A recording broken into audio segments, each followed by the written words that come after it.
আসসালামু আলাইকুম এভরিওয়ান, সবাই কেমন আছেন? আশা করি আল্লাহর অশেষ রহমতে সবাই ভালো আছেন এবং আমিও আলহামদুলিল্লাহ অনেক ভালো আছি। আজকে শবে বরাত, সবাইকে শবে বরাতের দাওয়াত। তো আমার বাবা সকালবেলা ঘুম থেকে উঠে গরুর গোস্ত নিয়ে আসছে। এখানে 2000 টাকার গরুর গোস্ত, 2000 টাকা এখানে 3 কেজি গোস্ত পেয়েছে। তো আমরা আজকে গরুর গোস্ত, দেশি মোরগ এবং চালের গুঁড়ার রুটি খাবো। তো প্রথমে আমার বোন মোরগ রান্না করতে আছে। তো দেখুন ও দেশি মোরগ রান্না করতে আছে, যা তার জন্য ও প্রথমে পাতিলের ভিতরে তেল দিয়ে দিয়েছে, এরপর দিয়ে দিয়েছে পেঁয়াজ বাটা, রসুন বাটা, এরপর এর সাথে ও দিয়ে দিবে জিরা বাটা। তো এগুলোকে সুন্দর করে নাড়াচাড়া করে নিচ্ছে। এরপর এর সাথে দিয়ে দিছে হলুদের গুঁড়ো,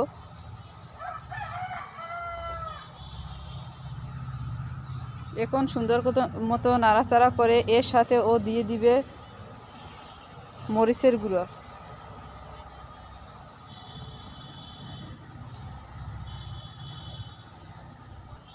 একেও সুন্দর মতো কষিয়ে নিচ্ছে। এরপর এর সাথে ও সামান্য পরিমাণ পানি দিয়ে দিচ্ছে। এখন দিয়ে দিচ্ছে এর সাথে স্বাদ মতো লবণ, এরপর দিয়ে দিচ্ছে আদা বাটা, এরপর দিয়ে দিচ্ছে ধনিয়া গুঁড়া।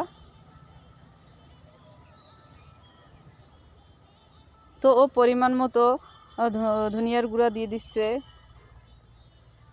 অন্যদিকে আমার ছোট বোন রুটি বেলে নিচ্ছে।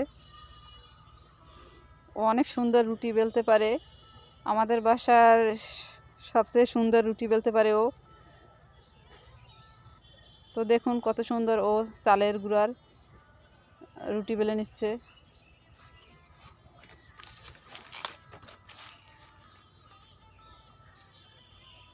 ও কিন্তু পিঠা বানানো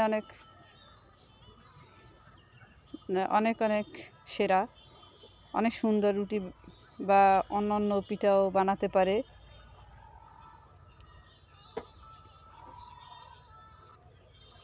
তো দেখুন কত সুন্দর ওর রুটি। এই যে দেখুন কতগুলো রুটি বেলে নিয়েছে ও।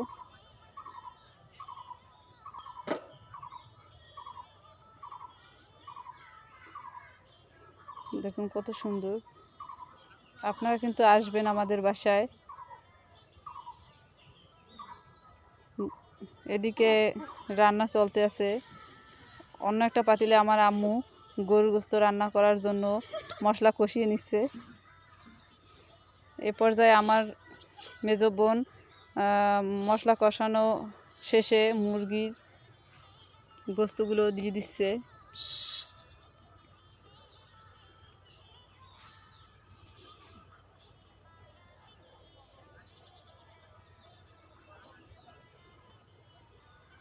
তো দেখুন কত সুন্দর দেখাচ্ছে। মাটির চুলার রান্না বুঝেন তো কতটা স্বাদ হবে, দেখেই বোঝা যাচ্ছে যে অনেক স্বাদ হবে।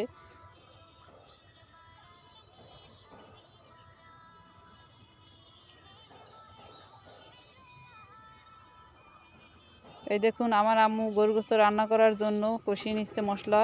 অন্যদিকে আমার বোনের রুটি বেলা শেষ, এবার ভেজে নিচ্ছে। তো আপনাদের সকলের কিন্তু দাওয়াত, আপনারা আসবেন এবং আমার ভিডিও ভালো লাগলে আপনারা লাইক করবেন, কমেন্ট করবেন এবং শেয়ার করবেন। যদি বেশি ভালো লাগে তাহলে আমার চ্যানেলটাকে সাবস্ক্রাইব করবেন, আমাকে সাপোর্ট করবেন।